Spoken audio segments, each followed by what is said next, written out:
Hi friends, இன்றைக்கி நம்ம chilli chapati பண்ண போகிறோம். வாங்க எப்படி பண்ணலாங்கிறத பார்க்கலாம்.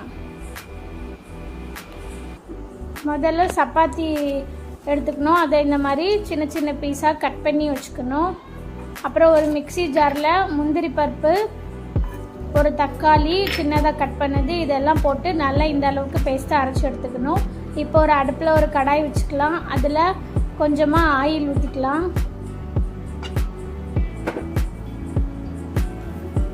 ஆயில் நல்லா ஹீட் ஆனதுக்கப்புறமா நாம் சின்ன சின்ன பீஸாக கட் பண்ணி வச்சுருந்த சப்பாத்தியை இதில் போட்டுக்கலாம். சப்பாத்தியை போட்டு இதை நல்லா ஃப்ரை பண்ணணும்.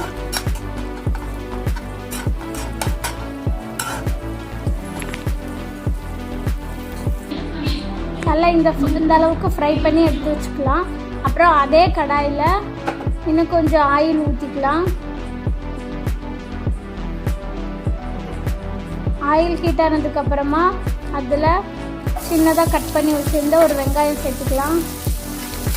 வெங்காயம் சேர்த்து அதையும் நல்லா வதக்கணும்.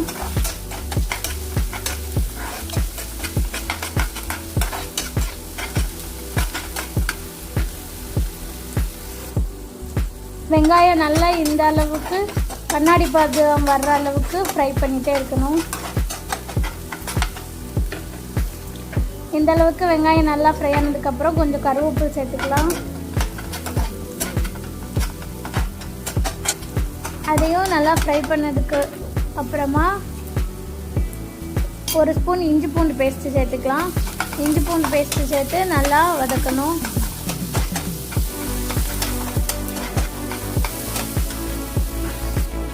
இஞ்சி பூண்டு பேஸ்ட்டில் பச்சை வாடை போனதுக்கப்புறமா நம்ம அரைச்சி வச்சுருந்த அந்த தக்காளி முந்திரி பேஸ்ட்டு சேர்த்துக்கலாம். அதையும் சேர்த்து நல்லா மிக்ஸ் பண்ணணும். அது ஓரளவுக்கு வந்ததுக்கப்புறமா 1/2 டீஸ்பூன் மஞ்சள் பொடி, 1 டீஸ்பூன் மிளகாய் பொடி, கொஞ்சமாக கரம் மசாலா, இதெல்லாம் சேர்த்து நல்லா மிக்ஸ் பண்ணணும். மசாலா பச்சை வாடை போனதுக்கப்புறமா ஒரு கேப்சிகம் க்யூபாக கட் பண்ணி வச்சுருக்கேன். அதையும் இதோட சேர்த்து நல்லா மிக்ஸ் பண்ணிக்கலாம். இப்போ ஒரு மூடி போட்டு மூடி வச்சுக்கலாம். அப்பப்போ எடுத்து கிளறி விட்டுட்டே இருக்கணும். இந்த ஸ்டேஜ் வந்ததுக்கப்புறமா இப்போ நம்ம ஃப்ரை பண்ணி வச்சுருந்த சப்பாத்தியை போட்டுக்கலாம்.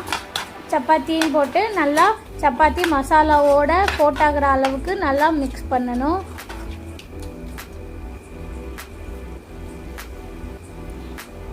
இந்த அளவுக்கு மிக்ஸ் பண்ணாமல் கொஞ்சமாக டொமேட்டோ சாஸ் சேர்த்துக்கலாம். டொமேட்டோ சாஸ் சேர்த்து அதையும் நல்லா மிக்ஸ் பண்ணுங்கள்.